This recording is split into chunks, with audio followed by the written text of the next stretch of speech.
dalam di halaman 223, di mana di sini Kiai Haji Agus Sunyoto juga menyebutkan ya, menurut naskah sejumlah historiografi jenis babat yang lebih tua, Sunan Bonang adalah putra Sunan Ampel, sesepuh Wali Songo yang ibunya berasal dari negeri Campa dan ayahnya dari Samarkand. Itu berarti nasab Sunan Bonang dari jalur laki-laki merujuk ke Samarkand, sebuah negeri di Uzbekistan, dan tidak merujuk ke Yaman.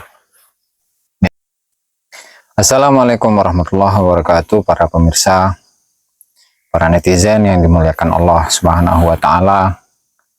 Salam sejahtera untuk kita semua, untuk semua saudara-saudara sebangsa dan setanah air, dimanapun Anda berada. Masih bersama dengan saya, Abdul Aziz Jazuli, di channel saya ini. Dan alhamdulillah ini saya baru mendapatkan satu karya baru ya, dari karyanya Kiai Haji Imaduddin Usman Al-Bantani yang berjudul I'anatul Akhyar fi Jawabi Syekh Muhammad Abdullah Mukhtar fi Nasabi Ba'alawi ila Sayyidil Abrar, karya dari Kiai Haji Imaduddin Usman Al-Bantani. Dan kitab ini motifnya, kitab ini ditulis bagaimana disebutkan di dalam muqaddimahnya ya, di dalam khutbatul kitabnya, di mana beliau mengatakan di sini, amma ba'du faqad ja'ani kitabun musamma bil husamil maslul fi unuki man abtala silsilata dzurriyyatir rasul abi Fatimatil Batul. Sungguh telah datang kepadaku sebuah kitab, sebuah buku yang bernama Al-Husamul Maslul fi unuki, di lehernya. Jadi Al-Husam itu artinya pedang yang terhunus. Di lehernya seseorang yang membatalkan silsilah dzurriyyat Rasul Abi Fatimah, yaitu Rasul Shallallahu Alaihi Wasallam. Dan kitab ini kata bahul alimul kabir Syekh Muhammad Abdullah Mukhtar bin Muhammad Al-Bantani summa Sukabumi rahimahullah, khadimu ma'hadin nidham fi Sukabumi. Dan kitab Al-Husamul Maslul ini merupakan karya dari Kiai Haji Abuya Muhammad Abdullah Mukhtar bin Muhammad Al-Bantani. Jadi beliau itu asalnya dari Banten. Cuma Sukabumi, kemudian penisbatan beliau itu kepada Sukabumi yang merupakan pengasuh dari Pondok Pesantren An-Nidham di Sukabumi ya. Selanjutnya nisbatuhu bil Bantani, penisbatan beliau, artinya Abuya Mukhtar ini kenapa disebut sebagai Al-Bantani dalam penisbatannya? Lianna jaddahu min Cakung, qaryah min qura Banten, qaribatin bi qaryati Kresek, kama dzakarahu fi kitabihil madhkur. Ya, karena kakek beliau itu dari Cakung, salah satu desa di Banten yang dekat dengan desa Kresek, yaitu desa tempat tinggal dari Kiai Haji Imaduddin Usman. Sebagaimana kama dzakarahu fi kitabihi al-madhkur, seperti yang dijelaskan di kitab yang disebut tadi, yaitu kitab Al-Husamul Maslul. Nah, kemudian semalam qara'tuhu, ini saya loncat. Lamma qara'tuhu fawajadtu fihi rududan lima fi kitabi al-Bayan adz-Dzahabi wa fima alqaitu fi ba'di muhadarat amaman nas haula nasab Ba'alawi. Kemudian tatkala saya membaca kitab Husamul Maslul ini, ternyata saya menemukan di dalam kitab itu terdapat beberapa rudud, terdapat beberapa kritik terhadap isi dari kitab Kiai Haji Imaduddin Usman, yaitu kitab Al-Bayan adz-Dzahabi. Dan ini kitab ini sudah tersebar ya di media sosial. Dan juga wa fi ma alqaitu fi ba'di muhadharati amaman nas haula nasab Ba'alawi, dan juga di dalam kitab tersebut terdapat kritikan terhadap apa yang Kiai Haji Imaduddin sampaikan di sebagian ceramah-ceramah beliau di depan banyak orang tentang nasab Ba'alawi. Fatala taruddudu fikri, kemudian pemikiran saya itu selalu bimbang, lama bimbangnya itu untuk liijabati marajahu min ajibati, untuk menjawab apa yang Abu Ya Mukhtar harapkan dari jawaban-jawaban Kiai Haji Imad, khaufan an takuna dakhilatan min su'il akhlak, ya karena khawatir hal itu termasuk kategori su'ul akhlak yang buruk ya. Dimangkana adim syan indi mithlahu idza sadara minha ghairu ma yurdihi. Bagi seseorang yang memiliki keagungan memiliki kondisi yang agung di sisiku seperti beliau ya, seperti Abu Ya Mukhtar, ketika muncul dari akhlak yang buruk tadi itu sesuatu yang tidak beliau rela. Walakin lama arsala ilayya rusulan, tetapi tatkala Abu Ya Mukhtar atau penulis kitab Al-Husamul Maslul itu mengutus beberapa utusan, qalu bi annahu yatawaqqa'u ajwibati sur'ana, bahwa penulis kitab Al-Husamul Maslul ini sudah memprediksi beberapa jawaban-jawabanku secara cepat. Kaifa makanat, bagaimanapun kondisinya. Maka fasyara'tu musta'inan billah fi kitabati hadzal kitab jawaban lahu lima fi kitabihi. Maka saya memulai penulisan kitab ini sebagai jawaban terhadap apa yang ada di dalam kitab Al-Husamul Maslul, seraya meminta pertolongan kepada Allah dan warajian minallah, dan seraya mengharapkan dari Allah alla yu'adda hadha min su'i adabin ma'a man lahu manzilatun indan nas. Mudah-mudahan Allah Ta'ala itu tidak menganggap hal ini sebagai su'ul adab, apalagi terhadap seseorang yang memiliki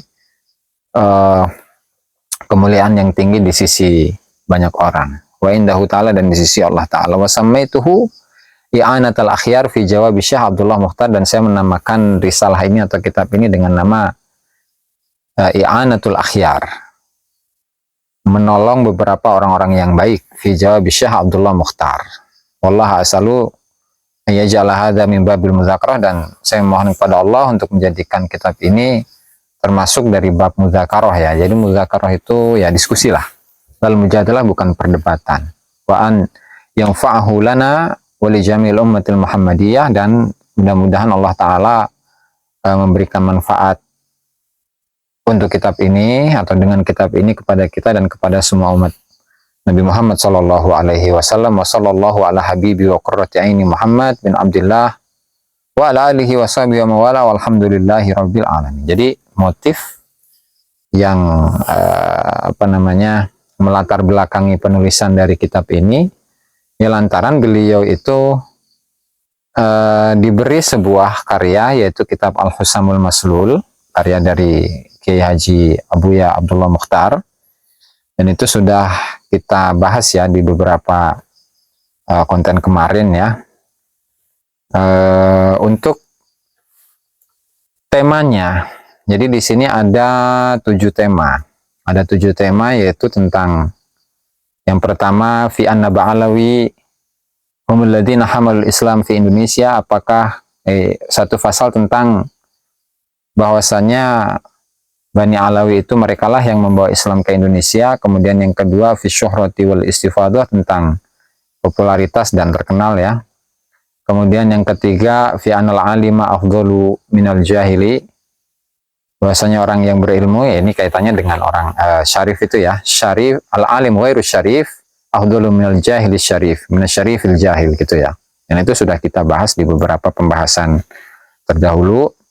Kemudian faslun fi wujubi mahabbati dzurriyyatir rasul al-mawjudin al-an, kemudian satu fasal tentang wajibnya mencintai keturunan Rasulullah yang ada saat ini. Kemudian yang kelima, hukmu talaqqub bis sayyid awis syarif awal habib, hukum memakai gelar sayyid atau syarif atau habib.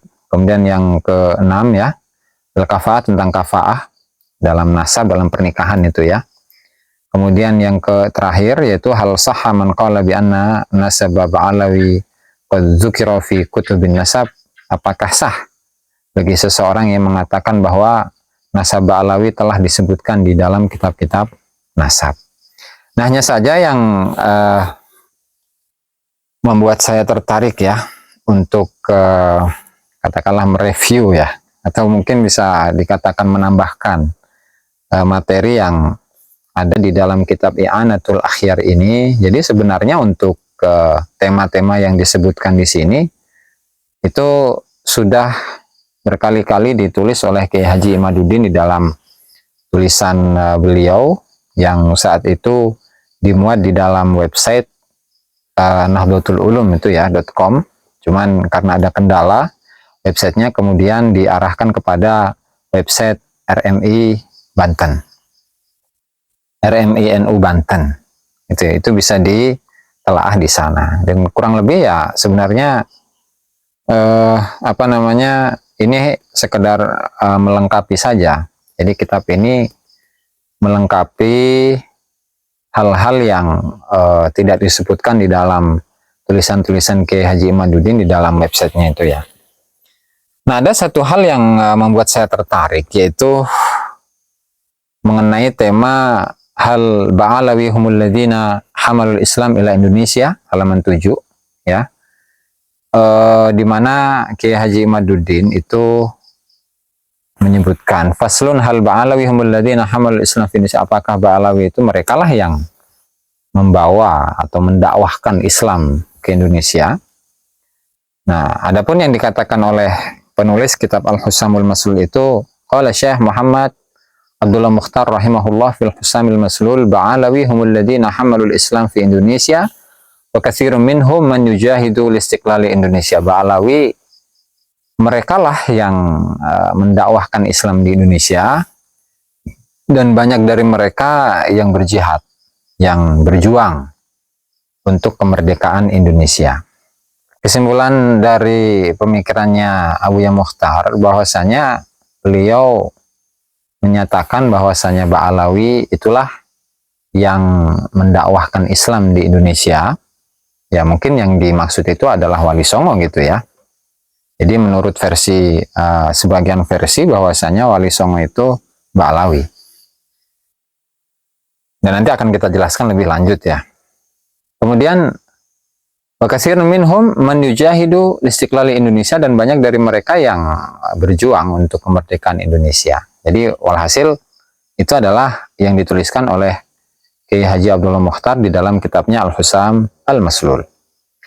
Kemudian disanggah oleh Kiai Haji Imaduddin, kata beliau, qultu alladzi balaghani fi kutubit tarikh anna dukhul al-Islam fi Indonesia ibtada'a fil qarni sabi' min al-hijrah fi Sumatera. Yang informasi yang sampai kepada saya dari kitab-kitab sejarah bahwa masuknya Islam ke Indonesia itu mulai dari kurun ke-7 Hijriah di Sumatera. Ya, kurang lebih di abad ke berapa itu ya? Abad ke-12 atau 11 barangkali ya. Di Sumatera. Nah, dan ini dikutip dari buku Sejarah Umat Islam Indonesia karya dari Taufik Abdullah. Kemudian wantashara intisharan balighan fi Jawa fi zamanil awliya ittis'ah fil qarnil khamis asyar was sadis asyar. Kemudian Islam itu tersebar di Indonesia, di Jawa khususnya ya, dengan penyebaran yang masif di masa Wali Songo, yaitu di kurun 15 dan 16 Masehi. Wa Ba'alawi ja'u katsiran ila Indonesia fil qarni tasi asyar wal qarnil ishrin, ay qabla al-istiqlal biqalil. Dan Ba'alawi itu datang secara banyak ke Indonesia itu di kurun ke-19 dan 20, yaitu sebelum kemerdekaan atau masa dekat sebelum kemerdekaan. Wal auliya utis'ah fil qaulil mukhtar indana, sementara Wali Songo menurut pendapat yang terpilih di sisi kami itu laisu min Ba'alawi, mereka bukanlah dari golongan Ba'alawi. Kenapa? Wadzalika lima wujidat atau lamma wajadtu makhtutatin, dan itu lantaran saya wadzalika lima wajadtu makhtutatin, dan itu lantaran saya menemukan beberapa manuskrip tadullu ala anna ba'dahum minal asyrafil jailaniyah, yang menunjukkan bahwa sebagian dari wali songo itu termasuk dari para asyraf, para syarif yang dinisbatkan kepada Syekh Abdul Qadir Al-Jilani, wal akhar minal Musawiyah, dan yang lain, sebagian yang lain itu dari dinisbatkan kepada Imam Musa Al-Kadim, yaitu Musawiyah, ya, nisbat kepada Musa Al-Kadim, ai min dzurriyyati Syekh Abdul Qadir wa Musa Al-Kadim, artinya adalah dari keturunan Syekh Abdul Qadir dan keturunan Musa Al-Kadim. Wa amma ma fi kitabi al-fikratin nahdiyah atau al-fikratun nahdiyah wa fiqhul hadarah annal awliya at-tis'ata min Ba'alawi fadzalika qabla wijdani tilkal makhtutat. Adapun keterangan yang ada di dalam kedua kitabku, ma fi kitab fikrah nahdiyah, fikrah nahdiyah, dan juga fiqhul hadarah, bahwasanya wali songo itu dari Ba'alawi, maka kesimpulan itu ditemukan adanya itu sebelum ditemukannya manuskrip tersebut. Sebelum ke sana saya ingin memberikan, saya tidak ingin ini ya menjustifikasi atau menyampaikan bahwa pendapat saya ini adalah pendapat yang paling benar, ya, tetapi saya ini ingin sedikit membuka-buka sejarah, dan keterangan ini bisa ditelaah, bisa dibuka di bukunya Kiai Haji Agus Sunyoto, ya, dalam bukunya Atlas Wali Songo, di mana di dalam buku itu Kiai Haji Agus Sunyoto menyebutkan beberapa versi, khususnya tentang nasab-nasab dari para wali songo ini, ya, bahwa di sana ternyata memiliki banyak versi dan diambil dari beberapa manuskrip-manuskrip, ya, yang akan saya jelaskan lebih lanjut. Yang pertama adalah di halaman 222. Di halaman 222 ketika membahas tentang asal usul dari nasabnya Sunan Bonang, ya, bahwa di sini Kiai Haji Agus Sunyoto menyebutkan sebuah silsilah Sunan Bonang yang baru muncul pada pertengahan abad ke-19 menggambarkan bahwa tokoh bernama Makhdum Ibrahim itu nasabnya dari Nabi Muhammad SAW melalui Siti Fatimah dan Ali bin Abi Thalib. Urutan silsilah itu sebagai berikut. Di Makhdum Ibrahim Sunan Bonang memiliki ayah Raden Rahmat Sunan Ampel, memiliki ayah Said Ahmad Rahmatillah, memiliki ayah Maulana Malik Ibrahim, memiliki ayah Jamaluddin Akbar Khan Syekh Jumadil Kubro, memiliki ayah Ahmad Jalaluddin Khan, memiliki ayah namanya Abdullah Khan, memiliki ayah Abdul Malik Al-Muhajir An-Nasr Abadi, kemudian Alawi Amul Faqih Al-Hadrami, kemudian Muhammad Sahib Mirbat, dan ke atas lagi kepada silsilah Ba'alawi. Nah, kemudian jadi dari apa yang dituliskan oleh Kiai Haji Agus Sunyoto ini, munculnya nasab yang lengkap dari silsilahnya Sunan Bonang itu adalah munculnya dari pertengahan abad ke-19, ya, artinya antara tahun 1840-an 50 60. Ya, artinya di masa-masa itu adalah masa di mana imigran-imigran dari Hadramut, Yaman, ya, itu berbondong-bondong datang ke Indonesia. Walhasil itu adalah kesimpulan yang disebutkan oleh Kiai Haji Agus Sunyoto di dalam buku ini, ya. Dan saya sekali lagi tidak ingin menyebutkan mana yang rojih, mana yang kuat atau enggak. Tapi ini hanya sekedar menyebutkan versi dari Kiai Haji Agus Sunyoto di dalam bukunya. Oke, selanjutnya apa namanya, saya bacakan secara lengkap ya. Menurut naskah sejumlah historiografi jenis babat yang lebih tua, Sunan Bonang adalah putra Sunan Ampel, sesepuh Wali Songo yang ibunya berasal dari negeri Campa dan ayahnya dari Samarkand. Itu berarti nasab Sunan Bonang dari jalur laki-laki merujuk ke Samarkand, sebuah negeri di Uzbekistan, dan tidak merujuk ke Yaman. Babat Cirebon, Babat Risakipun Majapahit, dan Hikayat Hasanuddin menyebut bahwa Ibrahim Asmarakandi, ayah Sunan Ampel, asalnya dari negeri Tulen, Tulen, yaitu nama tempat di tepi Laut Kaspia yang masuk wilayah Kazakhstan. Jadi kalau versi yang pertama, versi Ba'alawi itu munculnya di pertengahan abad ke-19 Masehi. Nah, kemudian kalau melihat babat yang lebih tua atau catatan yang lebih tua, jadi justru silsilah atau nasabnya Sunan Ampel itu, leluhurnya itu berada di Samarkand, ya, atau salah satu daerah di Uzbekistan, dan tidak merujuk ke Yaman, ya kan? Bahkan ayah dari Sunan Ampel, yaitu Syekh Ibrahim Asmarakandi, itu asalnya adalah Tulen, negeri Tulen, yaitu nama satu tempat di Laut Kaspia yang masuk wilayah Kazakhstan.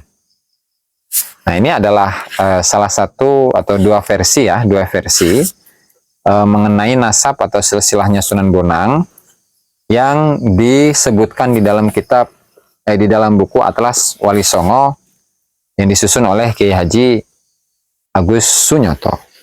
Ya, itu di halaman 222 sampai halaman 223.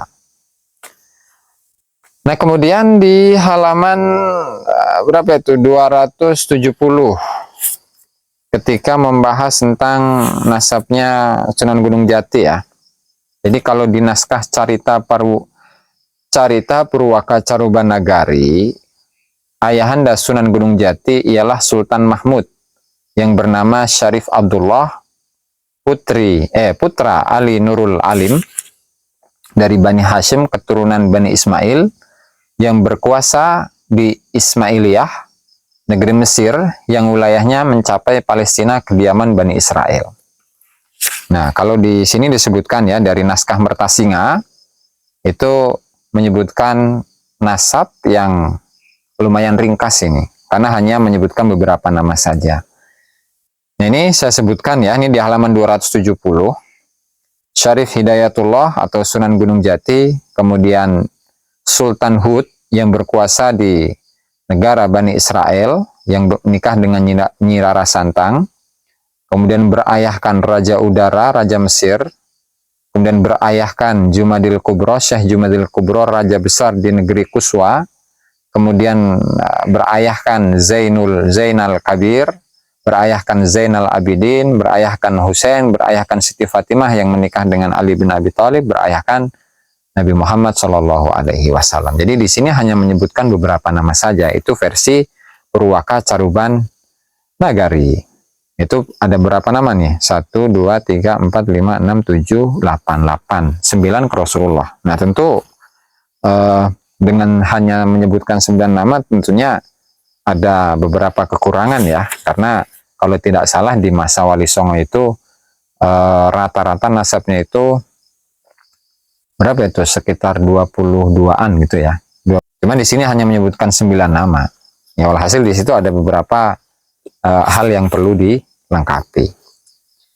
Nah, kemudian selanjutnya naskah Negara Kertabumi yang menjadi rujukan ini di halaman 272. Naskah Negara Kertabumi yang menjadi rujukan serat Purwaka Caruban Nagari tak berbeda menuturkan bahwa Syarif Hidayat yang masyhur dengan sebutan Sunan Gunung Jati asal orang tuanya dari daerah Mesir, tepatnya di daerah Ismailiyah yang berkuasa atas Bani Israel di Palestina.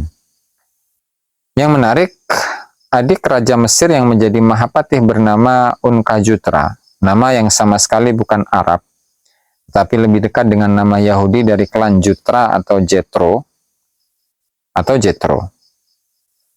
Setelah 2 tahun melahirkan Syarif Hidayat, Nyi Rara Santang dikisahkan hamil dan melahirkan lagi seorang putra yang dinamai Syarif Nurullah. Tidak lama sesudah itu, suami Syarif Abdullah wafat dan kedudukannya sebagai raja digantikan oleh adiknya Ungkajutra yang bergelar Raja Onkah. Berdasarkan sumber Sajarah Wali, Nagara Kertabumi, Serat Purwaka Caruban Nagari, Sejarah Banten Rantai-Rantai, dan Sajarah Banten, diketahui bahwa Syarif Hidayat yang masyhur disebut Sunan Gunung Jati itu leluhurnya berasal dari Mesir, yaitu Sultan Hud, Raja Bani Israel yang terhitung keturunan Nabi Muhammad SAW dari jalur Zainal Kabir, keturunan Imam Ali Zainal Abidin bin Imam Hussein bin Fatimah binti Muhammad SAW.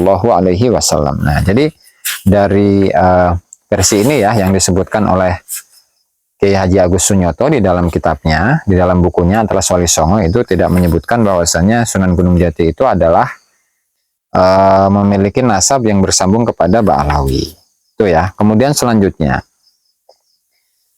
nasab Syekh Siti Jenar halaman 305, ya, di mana menurut naskah Wangsa Kertan Cirebon yang berjudul Negara Kertabumi Sarga 3/76, tokoh yang bernama Syekh Lemah Abang itu lahir di Malaka dengan nama Abdul Jalil. Ia putra Syekh Datuk Soleh. Naskah Wangsa Kertan yang lain berjudul Pustaka Raja-Rajai Raja-Rajai Bumi Nusantara Jilid 2 menyebutkan bahwa silsilah Lemah Abang yang bernama pribadi Syekh Datuk Abdul Jalil itu berujung kepada Nabi Muhammad SAW, turun melalui Fatimah dan Ali bin Abi Thalib, turun ke Husain, terus ke Ali Zainal Abidin, turun ke Ja'far Shadiq hingga Maulana Abdul Malik yang tinggal di Barata Nagari. Maulana Abdul Malik dari Barata Nagari ini menurunkan Al-Amir Abdullah Khanuddin, menurunkan Al-Amir Ahmad Syah Jalaluddin, yang juga dikenal dengan nama Syekh Qadir Kailani. Al-Amir Ahmad Syah Jalaluddin atau Syekh Qadir Kailani menurunkan Maulana Isa alias Syekh Datuk Isa yang tinggal di Malaka Nagari. Syekh Datuk Isa dikisahkan memiliki putra Syekh Datuk Ahmad dan Syekh Datuk Soleh. Syekh Datuk Ahmad berputra Syekh Datuk Bayan dan Syekh Datuk Kahfi. Sedangkan Syekh Datuk Soleh berputra Syekh Datuk Abdul Jalil yang kelak masyhur disebut Syekh Lemah Abang atau Syekh Siti Jenar. Demikianlah Syekh Datuk Abdul Jalil alias Syekh Lemah Abang adalah saudara sepupu Syekh Datuk Kahfi, pengasuh pesantren Giri Amparan Jati dan guru dari penguasa Cirebon, Pangeran Cakrabuana alias Sri Mangana. Nah, jadi dari versi ini bahwasanya Syekh Datuk Kahfi dengan Syekh Siti Jenar itu adalah dua saudara sepupu ya. Jadi sama-sama memiliki kakek yaitu Syekh Datuk Ahmad. Syekh Datuk Ahmad ini merupakan kakek dari Syekh Datuk Kahfi dan juga Syekh Siti Jenar. Itu ya. Nah, berarti di sini pun sama, tidak ada keterangan bahwasannya nasabnya Syekh Siti Jenar atau Syekh Datuk Kahfi itu kepada melalui jalur Ba'alawi. Nah, kemudian selanjutnya Sunan Kudus 324 ya di dalam kitab Atlas Wali Songo. Sementara itu silsilah Sunan Kudus menurut versi berasal dari keturunan Sunan Kudus dari Garwa Padmi atau Permaisuri Putri Adipati Terung, diperoleh urutan silsilah sebagai berikut. Sunan Kudus ya, kemudian Kanjeng Sunan Ngudung, Nyi Ageng Manyura menikah dengan Syekh Kaji Ngusman, Syekh Dul Napi menikah dengan putri Prabu Brawijaya V menurunkan Sunan Ampel, Syekh Mahmudinil Kabir Sayyidina Zainul Kabir, Sayyidina Zainal Abidin, Sayyidina Husain, Sayyidina Ali, kemudian ke Nabi Muhammad Shallallahu Alaihi Wasallam. Ini pun juga sama dengan menyebutkan nasab yang ringkas. Nah, itu adalah versi dari apa? Dari keturunan Sunan Kudus ya. Nah, selanjutnya masih membahas tentang nasabnya Sunan Bonang, Sunan Kudus ya. Sedangkan menurut sumber silsilah yang berasal dari keturunan Sunan Kudus dari istri Dewi Ruhil binti Sunan Bonang, nasab Sunan Kudus adalah sebagai berikut. Sunan Kudus atau Ja'far Shodiq menikah dengan Dewi Ruhil putri Sunan Bonang atau Mahdum Ibrahim dan memperoleh putra Amir Hasan. Ayahnya Usman Haji bergelar Sunan Ngudung di Jipang, Panolan.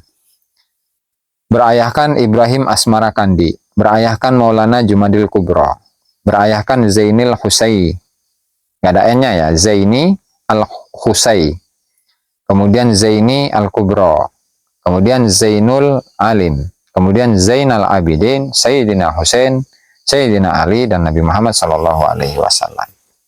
Jadi ini pun sama, hanya menyebutkan 11 nama. 11 nama dari siapa? Sunan Kudus kepada Rasulullah Sallallahu Alaihi Wasallam. Oke, ini hanya beberapa versi ya dari apa yang disampaikan oleh Kiai Haji Agus Sunyoto dalam bukunya Atlas Wali Songo yang mengacu kepada beberapa babat itu yang tadi disebutkan. Nah, lalu kesimpulannya apa?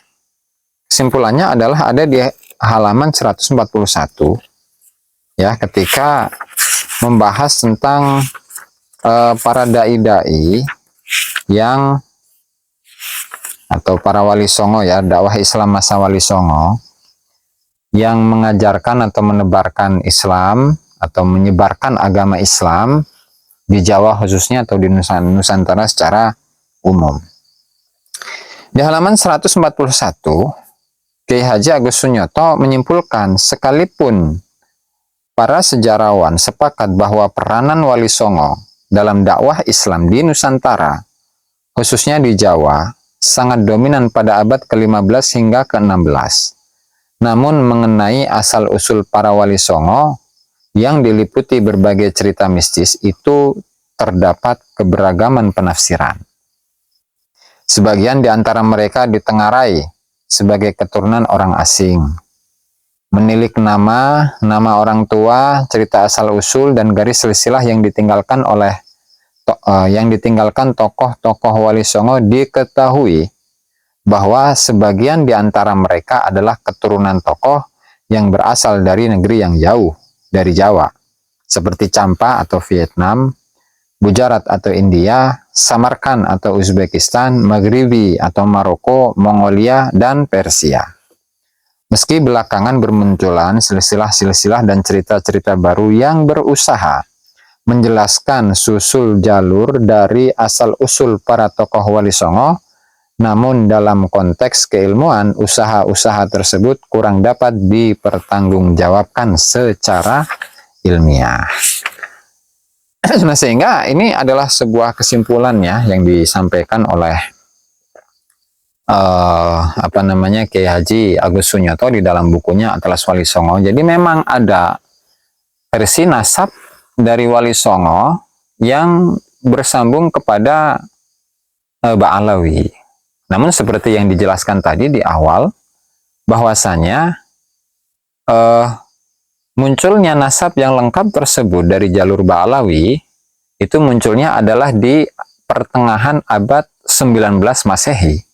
Ya, artinya itu merupakan awal-awal dari masa perpindahan atau imigrasi dari penduduk Hadramut atau penduduk Yaman ke Indonesia. Nah, meskipun ini oleh sebagian orang diyakini ya tetapi sekali lagi ini dikembalikan kepada masing-masing ya. Ya, artinya yang mempercayai Wali Songo itu keturunan Ba'alawi ya silahkan, tinggal diperkuat argumentasinya. Yang mempercayai bahwasannya Wali Songo itu bukan bersambungkan kepada Ba'alawi atau sama, tinggal diperkuat argumentasinya. Nah, namun kemarin setelah adanya pertemuan dan bahsu masail ya yang dilakukan di Cirebon, di mana di situ berkumpul beberapa perwakilan dari keturunan Wali Songo, bahwa mereka telah melakukan bahsu masail. Ya, ini saya bacakan ya. Hasil masail Ponpes Benda Kerep Cirebon, Sunan Gunung Jati bukan Ba'alawi.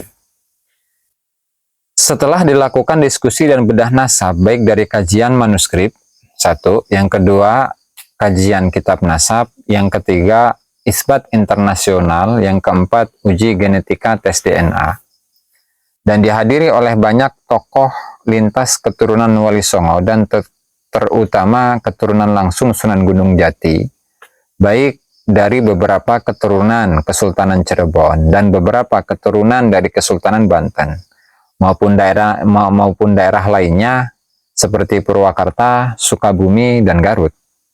Mereka yang hadir ketika disampaikan kesimpulan, satu, tuan rumah yang mengumumkan hasil kesepakatan Kiai Haji Raden Ahmad bin Hasan dan para kesepuhan Kiai keluarga Benda Kerep, yaitu Kiai Haji Muayyad, Kiai Haji Abdurrahman, dan Kiai Haji Muhammad. Yang kedua, ketua panitia Raden Novel Saifullah. Yang ketiga, ketua umum Naat Naqobah Ansab Aulia Tis'ah Bandara Kiai Haji Ilzamuddin Al-Qudusi Madura. Keempat, LP 3 SN Naat Kiai Haji Abdul Hanan Madura. Pustakawan Kanoman Cirebon Mas Farihin Kasepuhan Pangeran Fakhri Mertasinga.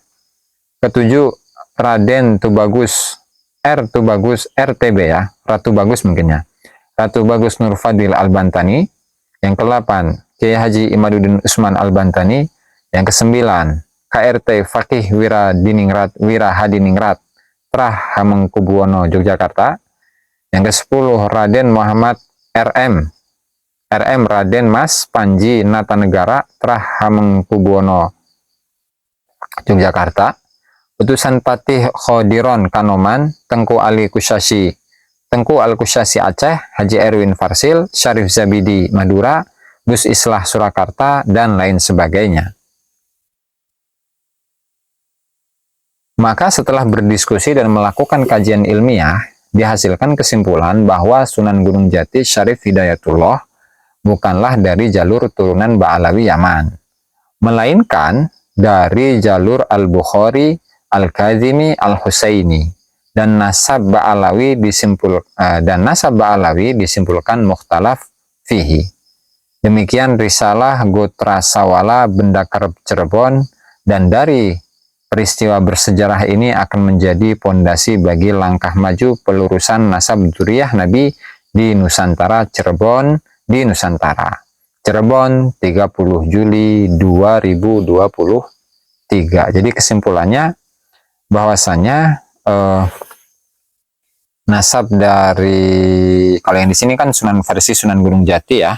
Tadi kalau yang disebutkan di dalam buku Atlas Wali Songo, bahwa Sunan Gunung Jati itu bernasabkan kepada, kalau dari naskah Purwaka Caruban Carita Purwaka Caruban Nagari itu tadi ya, Syarif Hidayat, Sultan Hud, Raja Udara, Jumadil Kabir, Zainal Kabir, Zainal Abidin, Sayyidina Husain, Siti Fatimah, baru Sayyidina Nabi Muhammad Shallallahu Alaihi Wasallam. Nah, sehingga dari sini bisa disimpulkan ya bahwasanya kemungkinan bahwasanya Wali Songo itu dari marga Ba'alawi itu lemah. Lantaran apa? Lantaran seperti yang disampaikan oleh Kiai Haji Agus Sunyoto, bahwasanya Wali Songo itu adalah keturunan tokoh yang berasal dari negeri yang jauh dari Jawa, negeri yang jauh dari Jawa, seperti tadi ya, mulai dari Campa, Gujarat, Samarkand, Maroko, Mongolia, dan Persia. Kritik dari Kiai Haji Agus Sunyoto itu bahwasanya silsilah-silsilah dan cerita-cerita yang baru yang berusaha menjelaskan susul jalur dari asal-usul para wali songo, namun dalam konteks keilmuan, usaha-usaha tersebut kurang dapat dipertanggungjawabkan secara ilmiah. Ini ditambah lagi dengan keterangan yang lain, yaitu di halaman 223, di mana di sini Kiai Haji Agus Sunyoto juga menyebutkan ya, menurut naskah sejumlah historiografi